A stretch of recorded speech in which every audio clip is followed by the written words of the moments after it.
A few hours before this broadcast, I reached out to Senator David Umahi, the Minister for Works, by WhatsApp to inform him of our show and the topic for today. He responded that I didn't have meaningful work to do. I told him I do, and asked him if he didn't think as a public office holder he was accountable to Nigerians. He made what I considered a threat, and I told him he was a sick man. He continued with his veiled threats and promised we will meet. Well, Senator Governor Minister David Umahi, I am looking forward to our meeting again. Welcome to Gist with Jonathan. Mary Habila was a nurse who worked and lived with Dave Umahi. She and her colleague Mary Habila were said to have been living and working with Dave Umahi, the Minister for Works, for 3 years. According to Minister Umahi, they were seconded to his office. For Mary Habila, Dave Umahi claims she was like his daughter. Her family and my family are one, he said. While Mary Habila was a nurse, her colleague Mary Habila is a physiotherapist. Mary Habila was found unresponsive in her room on the morning of June 27. According to Dave Umahi, the door to her room had to be forced open to reach her. For those who do not know, unresponsive is medical speak for she's dead, but we can only say that in the hospital and by a doctor. Basically, as at the time they reached her on the morning of June 27, she was dead.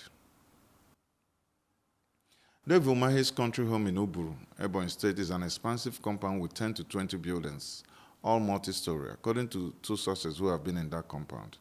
Some of the buildings are staff quarters of 1- 2-bedroom apartments.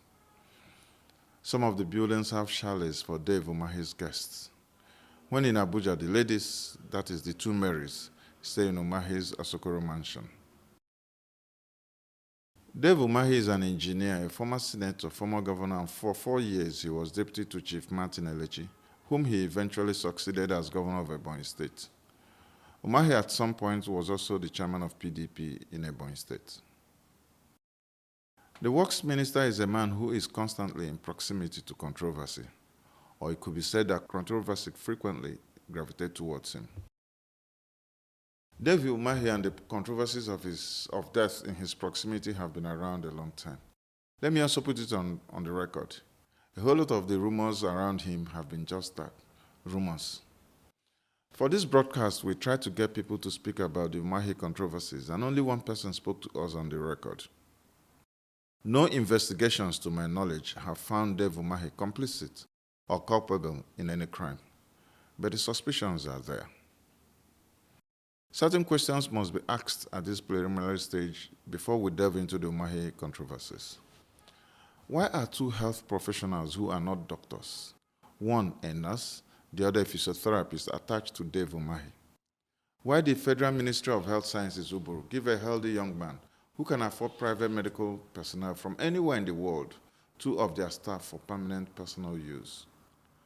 How many nurses and physiotherapists are at the Federal University of Health Sciences, Uburu, that can afford to attach 2 to 1 man for more than 3 years? What is going on at the Ministry of Works that the minister needs 2 medical women constantly hovering over him? Truly, he must be sick. And where is the Minister of Health in all of these transfers and attachments that seem opaque? Chief Amos Ogbonnaya is a lawyer. He started campaigning for Dave Umahi for governor purely for parochial interest, despite warnings from those who knew him better before most people joined the campaign. Governor Dave Umahi appointed Amos Ogbonnaya as coordinator, Anuagata Development Center in Ohazara local government area. We interviewed Amos Ogbonnaya on the record on phone for 2 hours before this broadcast. Much of what we discussed with Amos Ogbonnaya shall be revealed in an upcoming TV documentary on Dave Umahi. Barrister Amos and Umahi parted ways on October 23, 2020. He and others who were removed from office by Dave Umahi on that day were directed to hand over on Monday, October 26th. Why did you part ways with the governor? I asked Amos. Because of his penchant for using violence to resolve every conflict, Amos replied.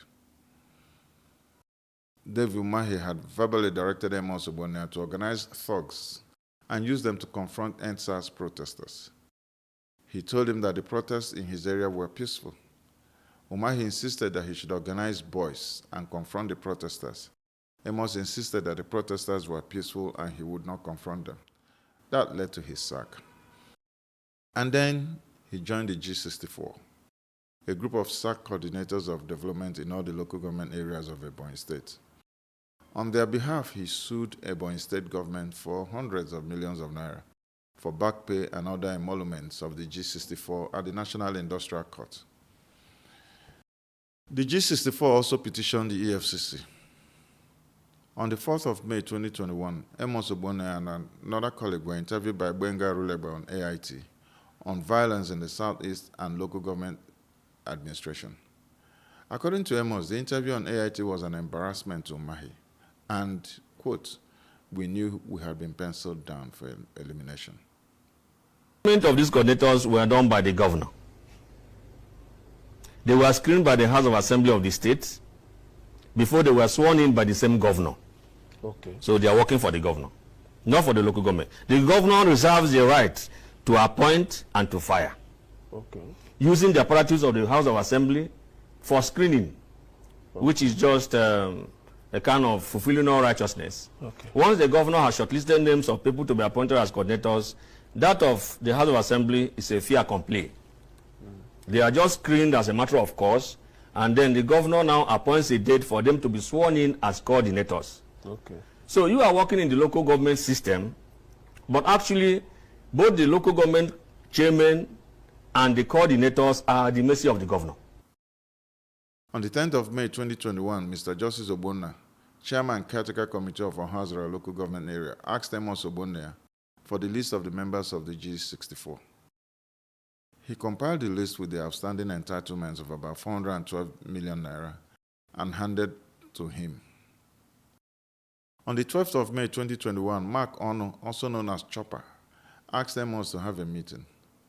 They met at an eatery where many G64 members were. It had been pre-planned. At the meeting, Chopper told Amos that there was a plot to abduct him. He swore he would not be part of it, and that one Chairman Mweze was ready to be used. He advised Amos to leave Ebonyi State. The next day, May 13, 2021, while driving back from a PTA meeting, a white Hilux blocked the road.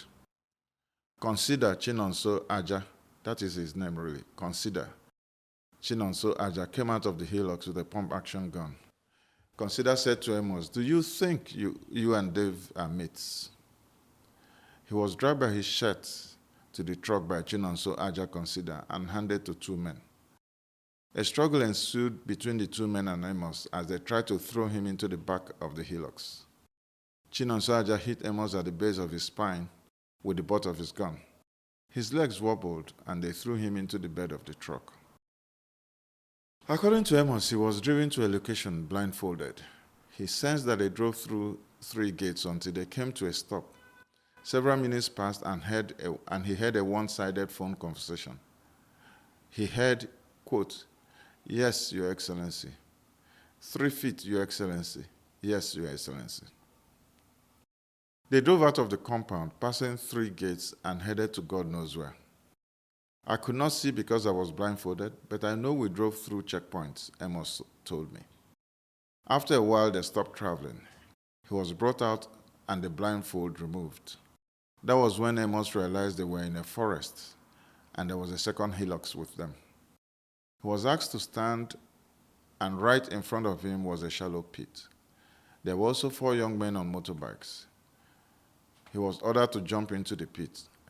Amos pleaded with Consider for mercy and reminded him that it was an abomination to spill the blood of a fellow Okposi person. Consider refused. He asked to say his last prayers before jumping into the pit. In a raised voice, Amos Ogbonna asked God to protect his children and his wife. After his prayer, one man he did not know had been there before then asked him if he had daughters. He answered in the negative. He asked him how many siblings he had. He told him he was the only child of his parents. At that point, the man declared that he would not be party to killing an only child. Chinonso Aja Consider insisted that Amos must be killed. The other man ordered Amos to lie face down on the ground. Now let's track back. Chinonso Aja Consider is actually the current local government chairman of Ohanzara local government area, which is Dave's home local government. Let's move on. As Amos lay there on the ground, they hit him with butts of guns to break his right leg and the other leg in several places. They took him from there and abandoned him on a roadside where he passed out. And in the morning, he got help.